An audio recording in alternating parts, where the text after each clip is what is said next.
Welcome to the How to Be Awesome at Your Job podcast, the show where brilliant professionals share how to sharpen the universal skills required to flourish at work. Enjoy more career fun, wins, meaning, and money with your host, Pete Makaitis.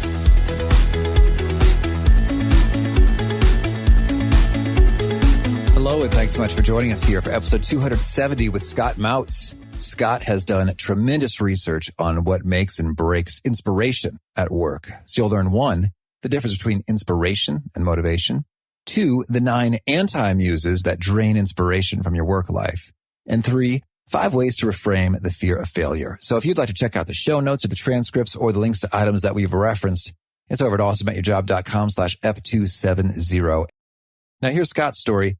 Scott Mautz is a popular keynote speaker and author of Find the Fire, Ignite Your Inspiration, and Make Work Exciting Again. He's a Procter & Gamble veteran who successfully ran several of the company's largest multi-billion-dollar businesses. He's a CEO of Profound Performance, LLC, a keynote coaching and training company. He teaches at Indiana University and has been named a top 50 leadership innovator by Inc. magazine, where he also writes a weekly column for the national publication. He's appeared in Harvard Business Review, Entrepreneur, and many other national publications and podcasts. So big thanks to Scott for sharing his time with us, and big thanks to our sponsors. Check them out. And big thanks to our sponsor, Acorns. Acorns makes it easy to start automatically saving and investing for your future. You don't need a lot of money or expertise to invest with Acorns. In fact, you can get started with just your spare change. Acorns recommends an expert-built portfolio that fits you and your money goals, then automatically invests your money for you. NerdWallet.com, whom I love on these sorts of matters, gives Acorns a whopping 4.7 stars and says, quote, if you want to make the most of your spare change, there's no better place to do that than Acorns. Head to acorns.com/awesome or download the Acorns app to start saving and investing for your future today. And we got a legal disclaimer here. It may not be representative of all clients. Tier 1 compensation provided. Compensation provides an incentive to positively promote Acorns. View important disclosures at acorns.com/awesome. Investing involves risk, including the loss of principal. Please consider your objectives, risk tolerance, and Acorns' fees before investing. Acorns Advisors LLC, Acorns, is an SEC-registered investment advisor. Brokerage services are provided to clients of Acorns by Acorns Securities LLC, member FINRA/SIPC. For more information, visit acorns.com. One sponsor to check out is Harvard Business Review. This brilliant magazine, published at hbr.org, is the leading destination for smart management thinking. Fun fact, HBR has been mentioned in 108 episodes of the show. That's because HBR has great stuff that comes up often. They've got explainer videos, podcasts, real-world case studies, and much more.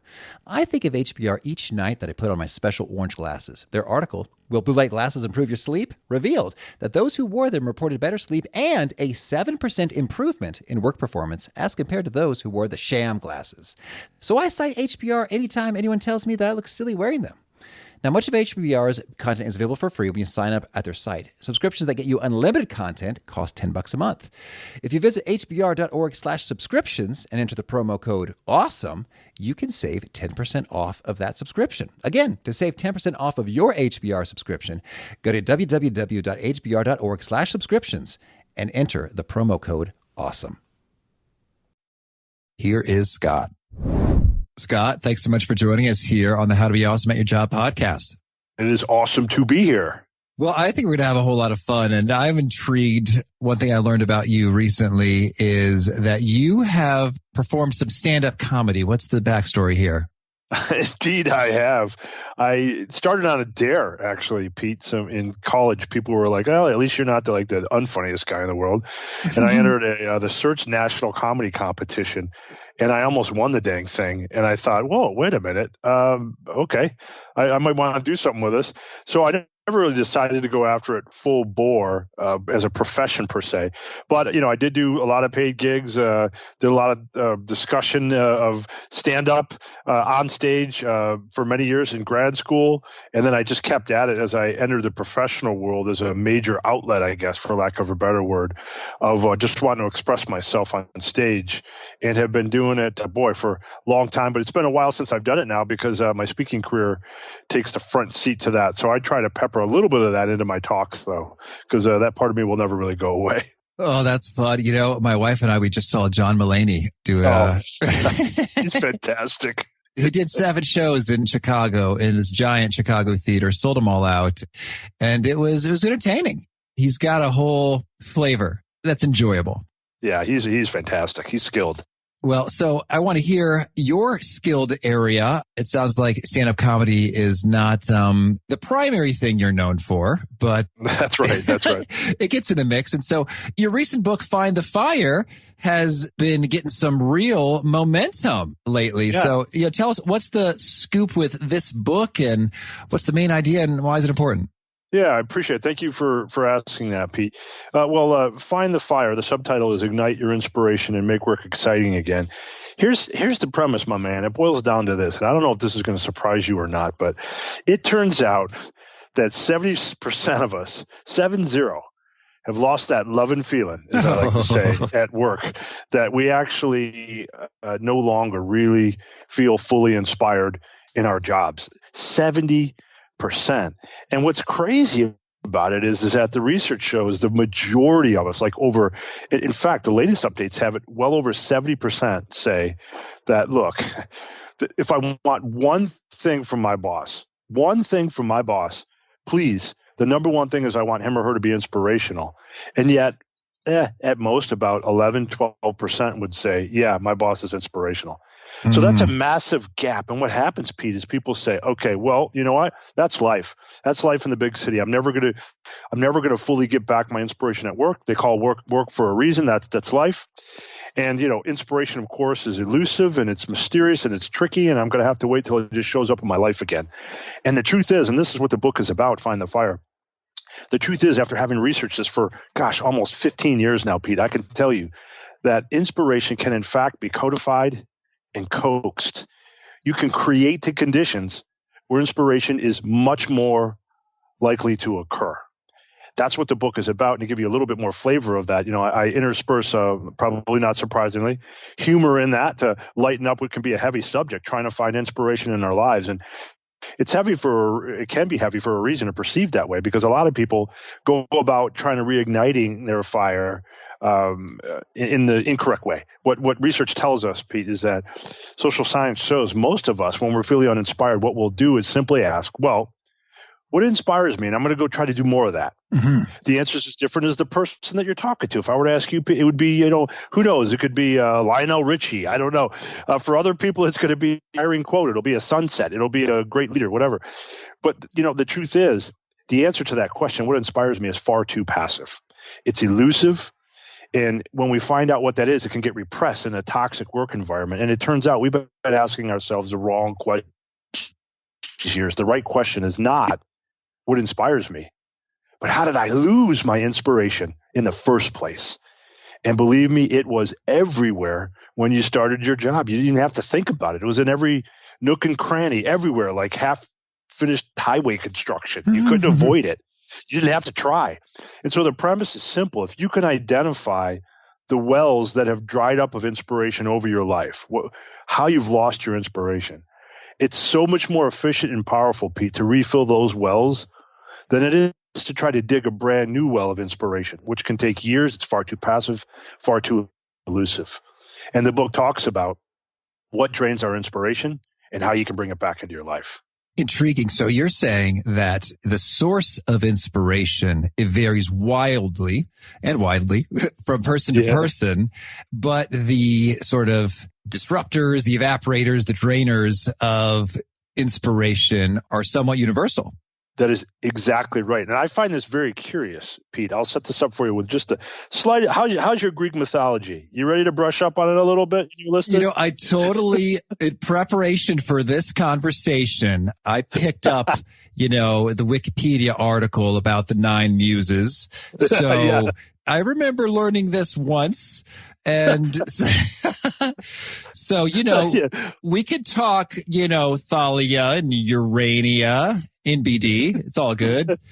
Nice. I'll give the briefest of refresher courses. Here's what, for all the listeners out there that are scratching their heads, saying, and so how is this awesome on the Awesome Podcast? Here's what it boils down to. Greek mythology teaches us that Zeus and Mnemosyne, god and goddesses, they had 9 daughters. As Pete mentioned, they're what's called the 9 muses. These are you probably heard the term before. I'm waiting for my muse to whisper to me. That's a frequent terminology you hear from artists. And in fact, it's these muses that, according to mythology, they're the ones that inspire us. It's where the word music came from, or the word museum came from, which is essentially the output. The physical warehouse stores all the output from the muses in the museum. And as mythology teaches us, there were 9 of these muses that presided over different fractions of arts and science. Well, I find it fascinating, and I'll let your listeners determine whether or not it's a coincidence, that statistically speaking, research shows us there also happen to be precisely 9 what I call anti-muses. 9 forces that break out from the pack of all the things that can drive us nuts about our work life. I find it curious that 9 things statistically broke out head and shoulders above everything else for being the most common things that can drain our inspiration from our work life. Thus, I call them the 9 anti-muses. And Pete, you steer, but let me know if you want. I can go into now describing what these 9 anti-muses are. I do want to hear each of them, and, to the extent we can find it, the sort of solution or approach to sort of preempting that. But first, I want to hear, you mentioned, I love a bit of statistical research robustness. Can I hear a little bit about what was that process by which you landed here? It seems like you said, okay, I'm going to land on 9 because that's a cool shtick for my book. I wish. But rather, 9 just bubbled up naturally from a research process. What did that look like? Yeah, great question. And it truly was a coincidence. In fact, I didn't even know there was 9 muses when I started my research. When I stumbled upon the 9 forces, I found out later that it was reversed. I found out there was 9 muses and thought that was very interesting when I stumbled upon the 9 anti-muses, if you will.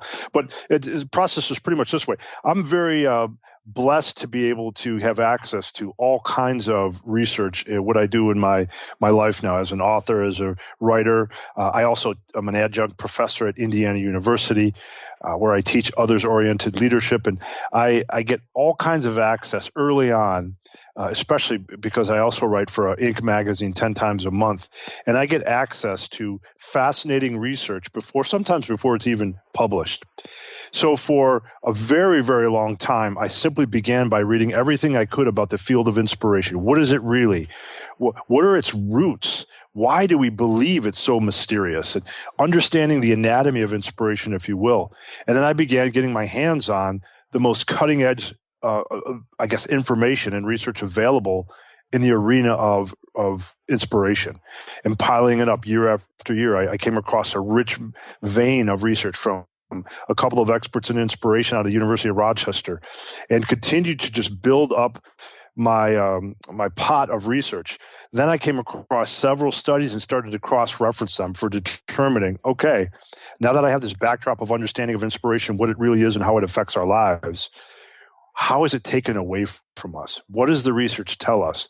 And I began to cross-reference studies that would indicate these are the most common sources of inspiration drain. And after probably 20 to 30 cross-references of over 100 studies, I was just amazed to find out it kept pointing to these 9 that were breaking out from the pack. After that, I came across the story, believe it or not, of the muses and discovered there were 9 muses. And I thought, man, that's really cool. And I don't know if that's coincidence or not. You believe what you want to believe, but that was the process. Well, I appreciate going into some detail there. And so maybe before we dig into the 9, if you give us a quick contextual orientation here, how shall we define inspiration, and what are some of the most basic building blocks or anatomy of inspiration? Yeah, it's a super place to start, because people, they don't necessarily, you ask them to define inspiration, and it is very difficult. I mean, we know what it is, Pete, right? We know the feeling. We know that sense inside us that builds up, that excitement that pushes everything to the peripheral, but it's hard to describe it. We know that it's behind many of our greatest accomplishments.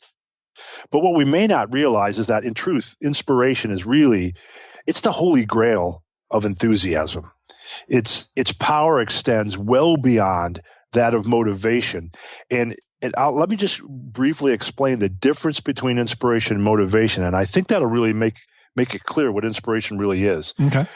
Motivation, that's the pragmatic consequence of inspiration, right? It's that engineer in you that proceeds in a step-by-step fashion, one step at a time, with marching orders in hand, until you achieve your goal. And that's a good thing. Who doesn't want that? Inspiration precedes motivation, though, right? It yields a moment of galvanizing energy. It shoves motivation into action. And here's the big distinction. With motivation, we take hold of an idea and we run with it. But with inspiration, an idea takes hold of us. And that can make all the difference in the world for the levels of energy, discretionary energy that you have to put behind something.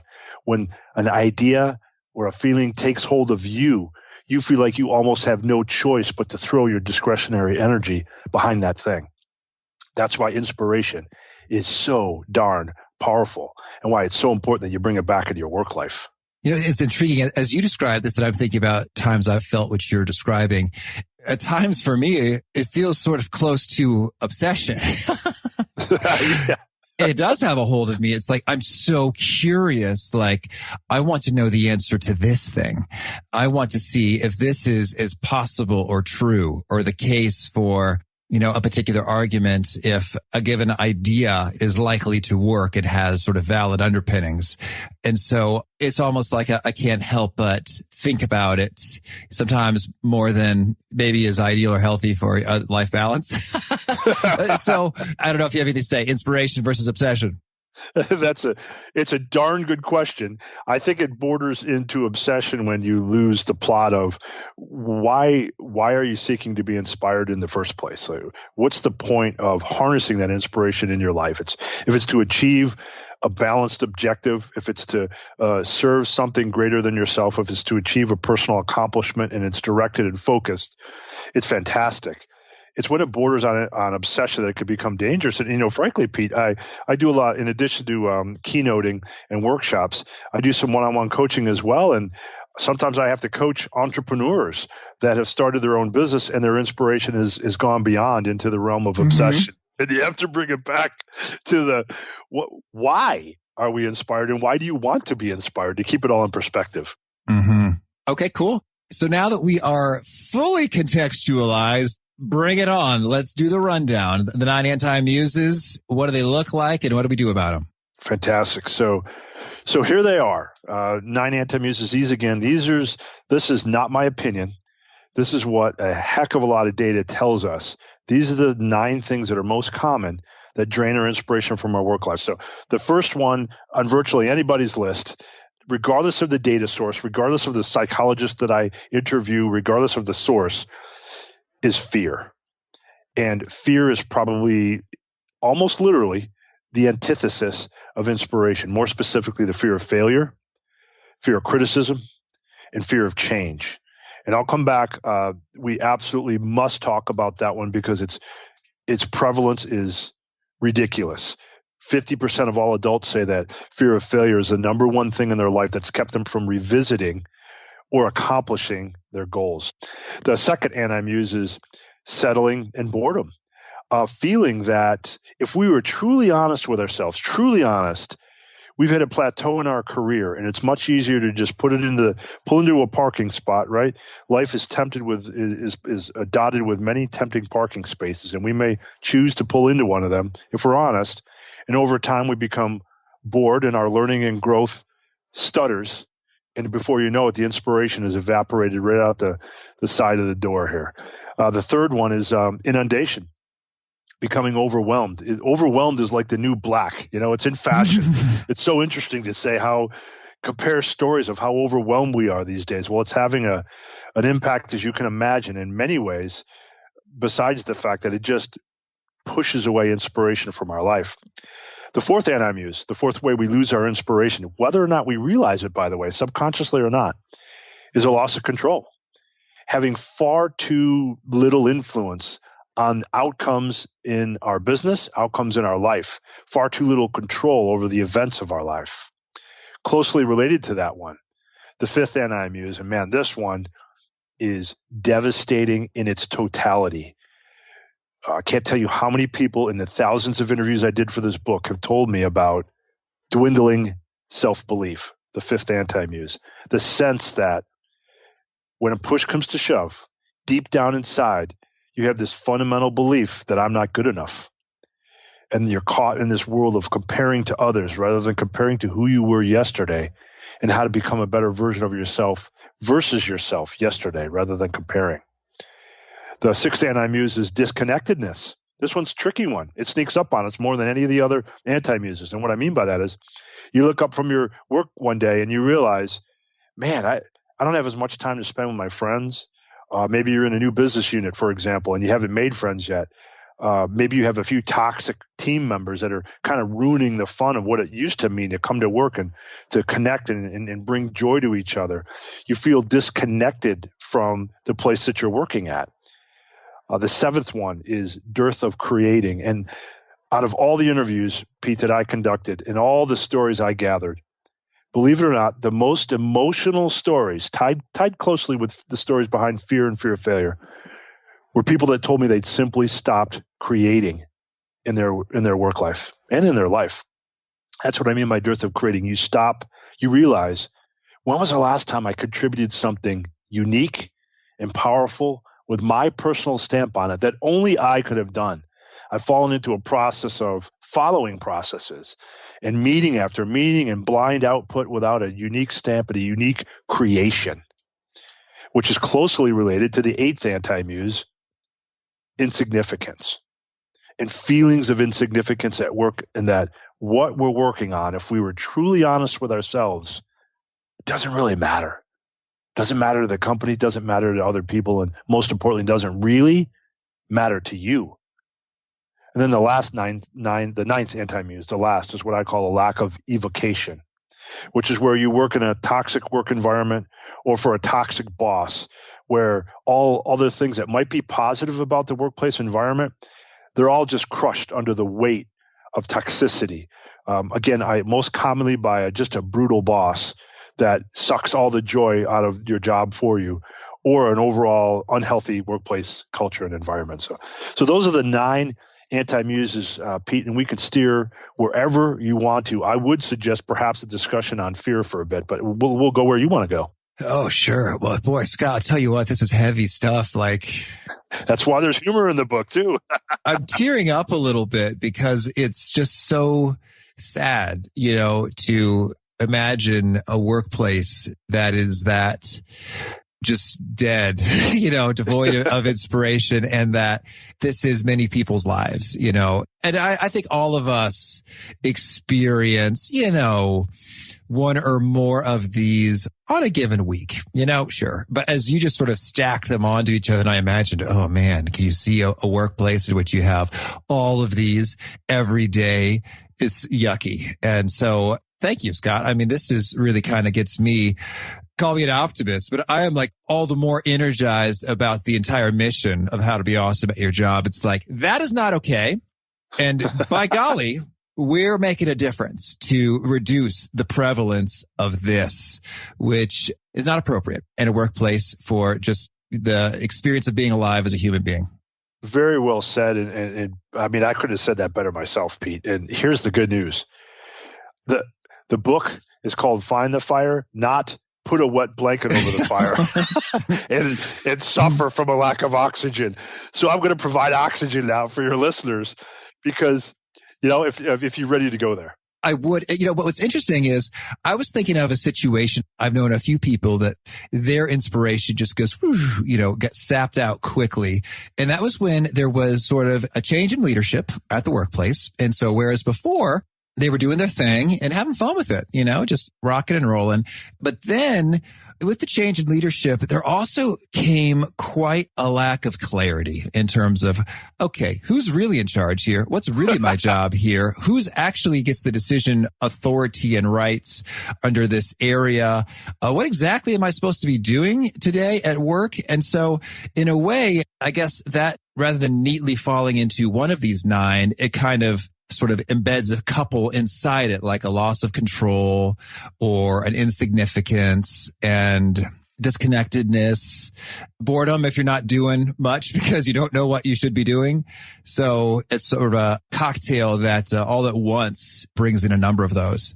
That's so true. And it's a great point, Pete. I often get asked about lack of clarity. And here's a quick way to think about it. When the opposite of clarity is to have something be muddy, right? And what creates mud? Well, it's a combination of the raw dirt and when we pour water on top of that. And if you think about it, it's a simple analogy. The dirt is the core work that we do. The roots spring up from that. It's what gives us nourishment. It provides our income. It gives us our sense of well-being and the job and a sense of purpose. That's the dirt. And what happens when you get new bosses or you get a changeover? They come and they bring water to that dirt. To them, the water is very clear, right? They have a clarity of intent, and they want to pour their knowledge and their clear knowledge and their clear experiences over you. And what happens when water and dirt mix? It creates mud.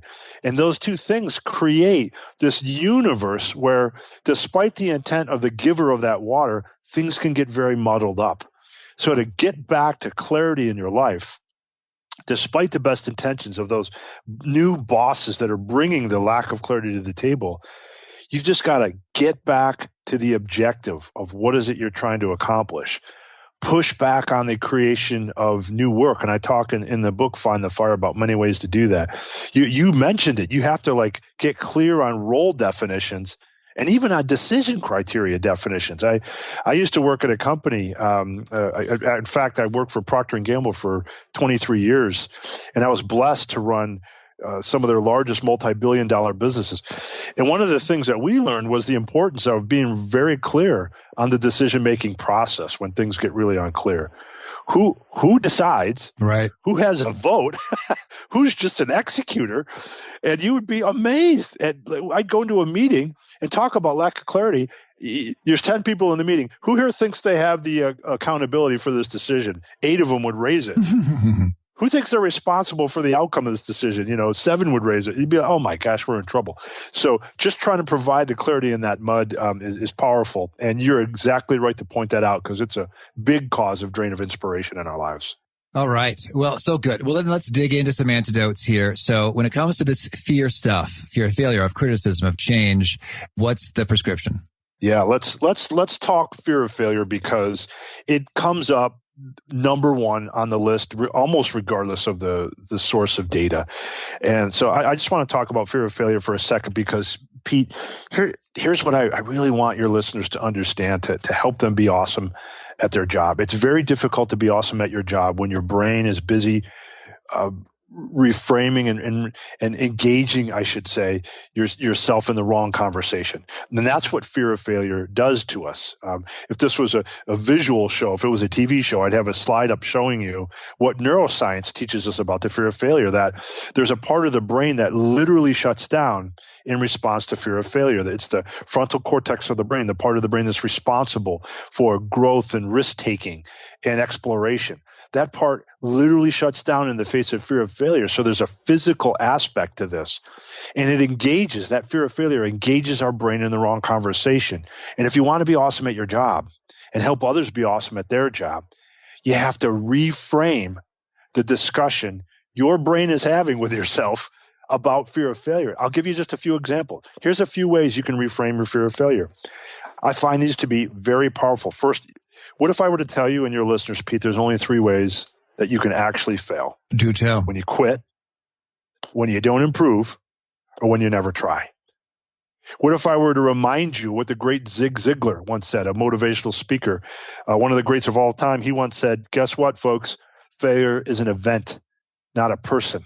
Mm-hmm. I wish I had a dime for every person I coach, Pete, that takes some recent failure as a harbinger of things to come in the future and believes well, this is a prognostication of what I'm going to become. I must be this failure, and you're not.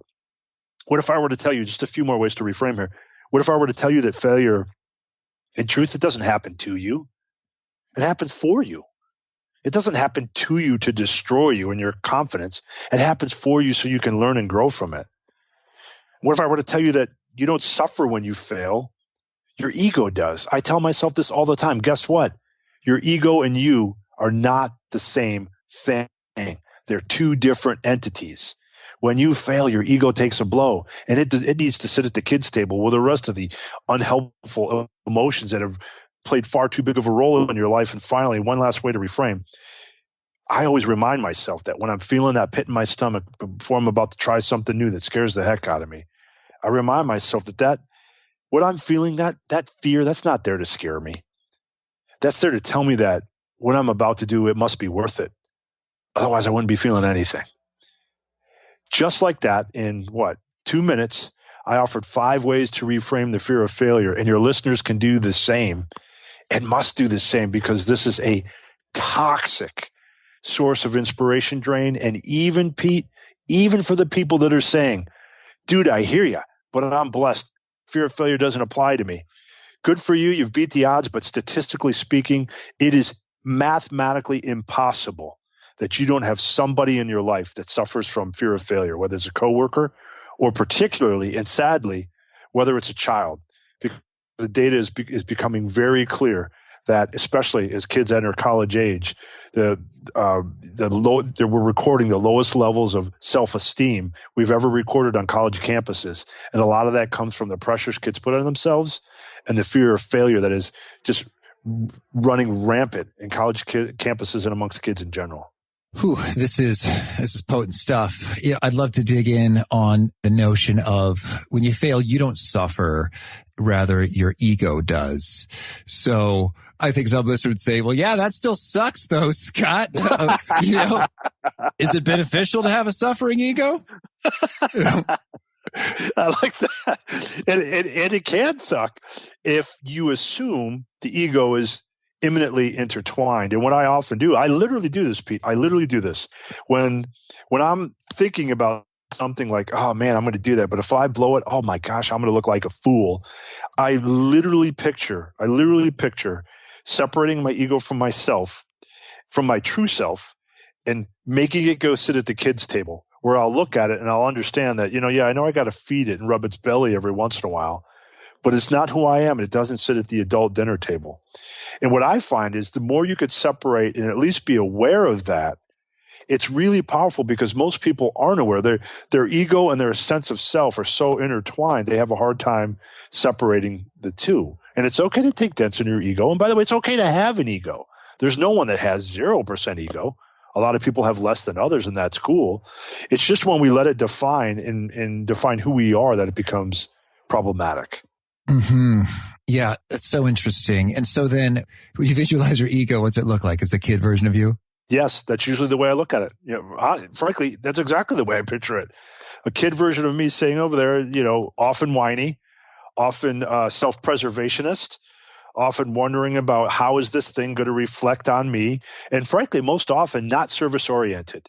And I find that I'm very much able to keep my ego and my fear in check when I remind myself, okay, what's the servitude in what I'm about to go try? Who am I going to serve to help them become a better version of themselves? Or what end benefit will I have for somebody else with what I'm about to try, besides just the selfish benefit for me? And people give you a lot of slack when they know you're trying to give them service, right? And I always find that that's helpful. And I view that little kid ego sitting at the kid's table as the most selfish version of myself that's not focused on serving others. And that helps me put it in its place as well.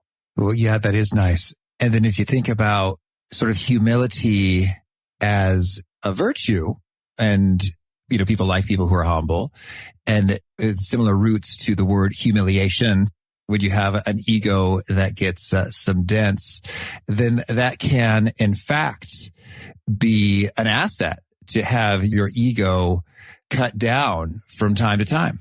Right. That is exactly right. And it's not easy to do it, but it starts with self-awareness that it does need to be cut down from time to time. Right. And I'm sure you've met people, Pete, that are completely unaware that their ego is running rampant and taking over. I'm sure you've met that. Oh, from time to time.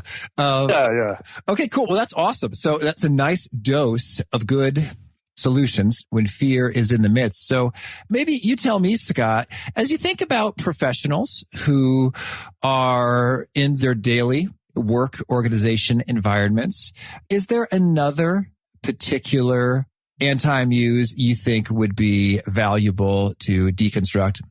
Well, you almost have to talk about for a minute inundation and overwhelm, because we're all feeling it. And you had indicated this before, Pete. I meant to say that no human being experiences all 9 anti-muses at once, or if they do, they're a complete and utter mess. So it's just, that's not like the statistics don't support. Research doesn't support that that's what happens to us, generally speaking. What happens is, like you said, most of us can associate with 3 or 4 of these in periods of our life over time, or in any given week, or sometimes within a given day. And so the single most common next to fear is probably virtually everybody feels inundated. So one of the things I wanted to share with your listeners is us feeling overwhelmed and inundated is at least in part our own fault. And I know people don't like to hear that. They want to hear that, no, it's the demands of the business. It's the demands of the world we work in. We must do more, produce more with less, and that part of that is true. But we've also lost the art of pushing back on, especially when new work requests come into the fold. And I talk a lot about this in Find the Fire in the inundation chapter. And if I may, I'll share just a little bit of advice about how to master the art of pushback, because I think it's powerful way to keep things on your plate manageable enough that inspiration has a chance to show up in your work life again. And just a few tips on that. One of the most powerful tips that I've found when it comes time to push back on a new workload request is to come from a place of accountability and give a different yes to the request. The reason we don't push back is nobody likes saying no. It's painful, right? Mm-hmm. It's painful to tell somebody no, especially your boss. But you don't have to say yes, but you can give a different yes to the request. Yes, I understand that you want that done, dear boss, but first let me come from a place of accountability. I'm accountable to deliver my entire work plan. Let me lay out on paper for you the work plan. This is what I'm working on, which, by the way, research shows that 74% of most bosses have no idea of the true impact of what their employees are working on, how much time they spend doing it, and the amount of things they actually do during the day. Visualizing on a piece of paper respectfully and playing it back and saying, this is my total portfolio of work. If you want me to do this, these are the 2 things that are going to suffer. And I want to deliver the total portfolio of work to you. So rather than just saying, I don't want to do that, I have too much to do, you demonstrate on paper how much you have to do, what has to give in order for you to take that on. And then you can also accompany that with a different yes. So as you can see, dear boss, from my work plan that I laid out on paper for you, I can't take this on without something else suffering, which, by the way, earns more appreciation for what you're working on by the boss as a side note. But because I can't take that on, I'll tell you what, let me give you a different yes. I'm going to steer you to somebody that can help. I'm going to help you whittle down the amount of work that actually has to get done there. I'm going to lay out for you a resource that we could hire to take at least part of that research project on, et cetera, et cetera. You find ways to get to an agreeable sign that you're trying to help with the objective of the request, even if you can't actually do the work itself. Very powerful ways to push back. Oh, I like that. And Scott, I've got to ask. So now I think, hey, talking about fear again, if a listener is saying, okay, Scott, I have a sinking feeling that were I to do that, my boss would say, hey, I don't want to hear your whining or your excuses. We all have a lot on our plates, and I need you to make it happen. All of it. What do we do? Boy, is that ever familiar, right? Is that ever familiar? And, first of all, I wouldn't be surprised if some of us were to, obviously to experience that. And from time to time, that for sure is going to happen. But this is where people fall down. Is in the face of that first push of the boss looking like whining and, they're accusing you of whining. They have to understand, and you have to get them to understand that, look, at the end of the day, you indeed are trying to be responsible and accountable. And then you go item by item and you engage in discussions on, okay, I hear what you're saying. All of this needs to get done. Let's talk about the realities of each of these pieces of work. Are there things that you can do to help me achieve this objective in a different way? You don't wear down and just give in yet. Now, I'm not saying, Pete, there's not going to come times where if you have the kind of boss that's toxic and is just going to say, I don't care, do it. Okay, well, that speaks different volumes for how to address lack of evocation and how to work with a boss who just won't work with you. But in that scenario, you have to be realistic and say, okay, I'm not going to give in just yet. I understand he thinks I'm whining. If I continue to come from a place of accountability and can demonstrably show the impact it's going to have on the other deliverables, and get that boss to engage on, I hear you. I know it all has to get done. I want to roll up my sleeves with you to figure out how all of this can get done together. You have to keep at that. And if it gets to a point where he's like, I hear you, you're not getting it, go away and just make it happen. Well, that's a different discussion to have.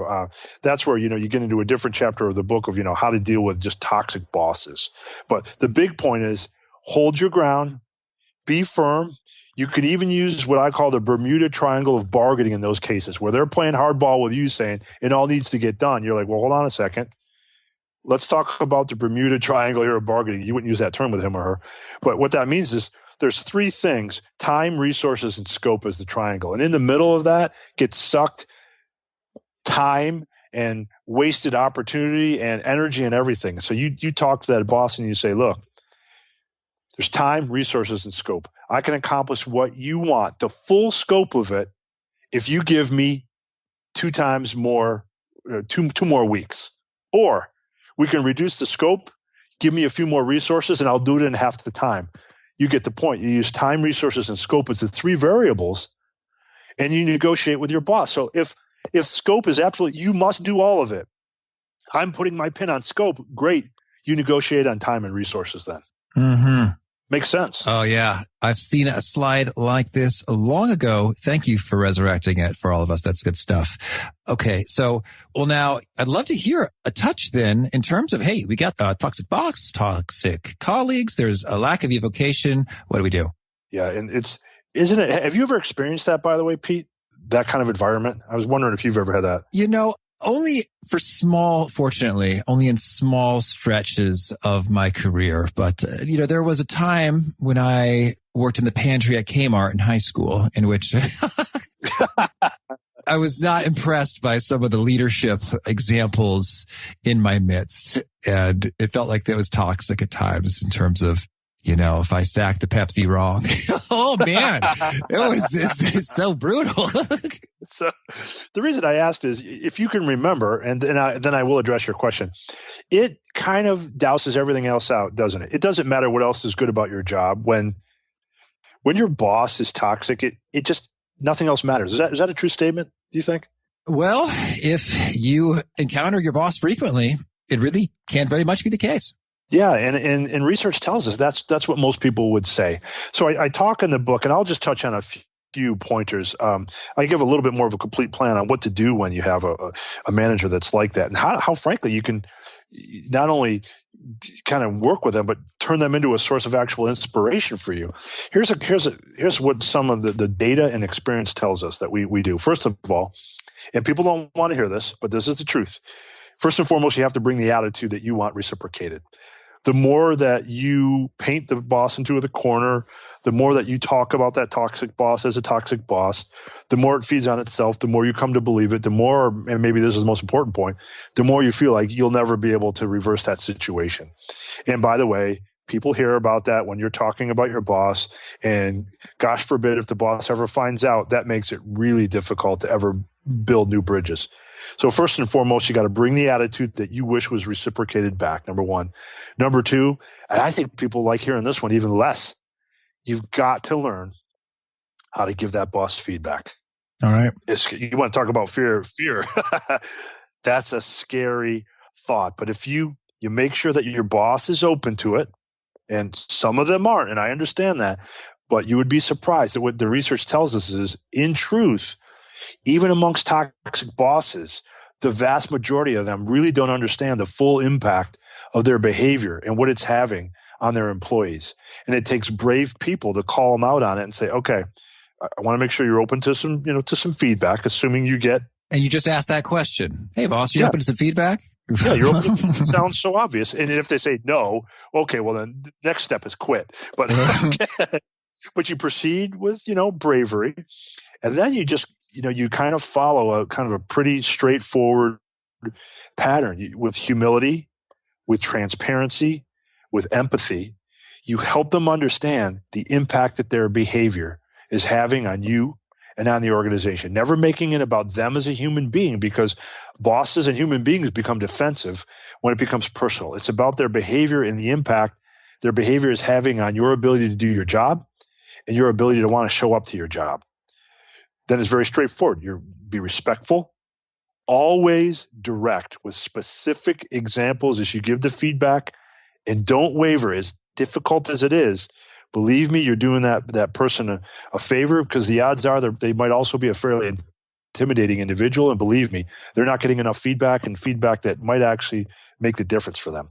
So, finally, you just got to make sure you're focusing on your perspective of how to help them, not like what you would do if you were the boss, which is a big trap that people fall into when they start giving feedback to a boss. So those are just a few tips.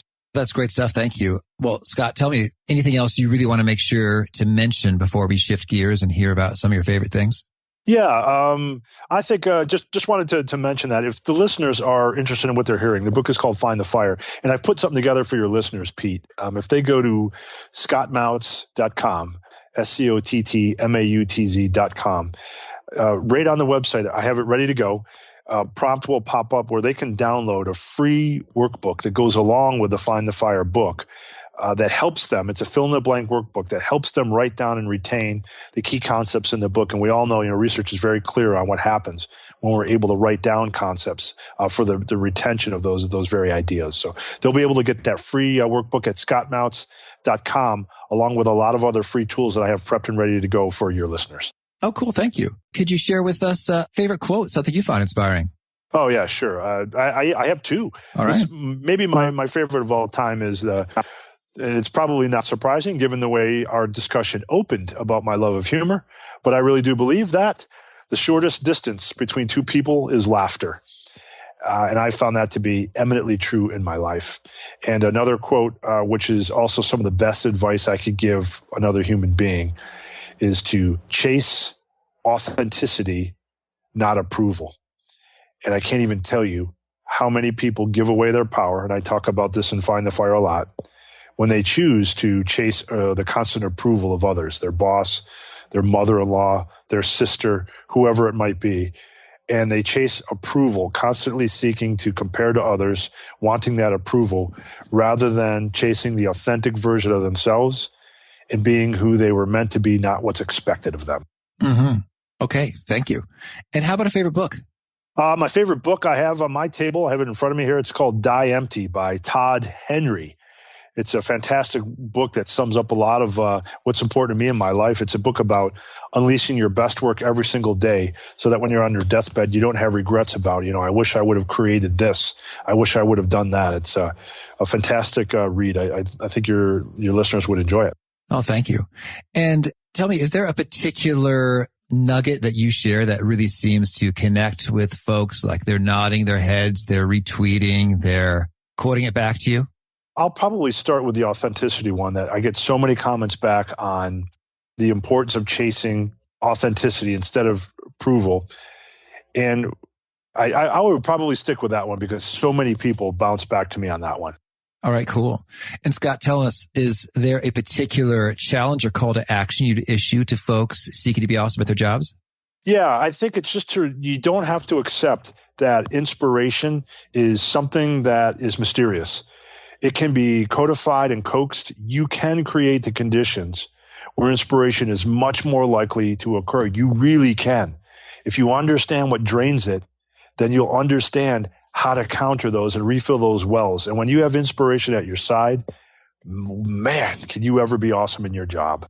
Beautiful. Well, Scott, this has been so enriching. Thank you so much for taking this time and sharing these goodies. I wish you tons of luck with the coaching and professoring and writing and speaking and all you're doing there. Thanks so much, Pete. An absolute pleasure.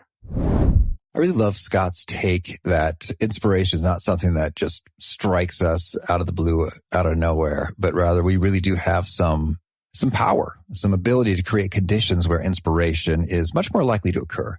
So I hope you take some of those steps and combat your anti-muses accordingly. And again, if you want to check out the show notes or the transcript or the links to items that we mentioned here, it's over at awesomeatyourjob.com/EP270.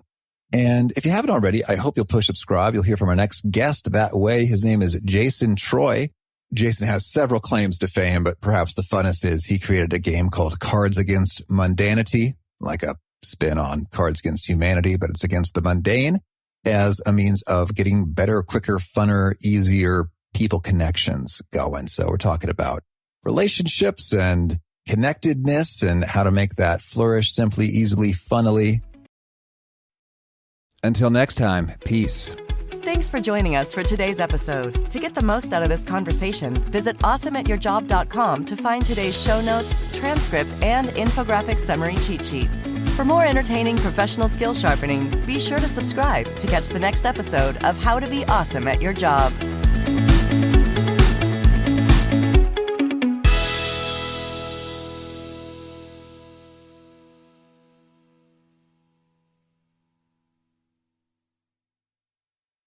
One, two, three, four. Those are numbers, but you already knew that. If you want to know what number you're going to pay each month for your car, use Kelley Blue Book My Wallet on AutoTrader.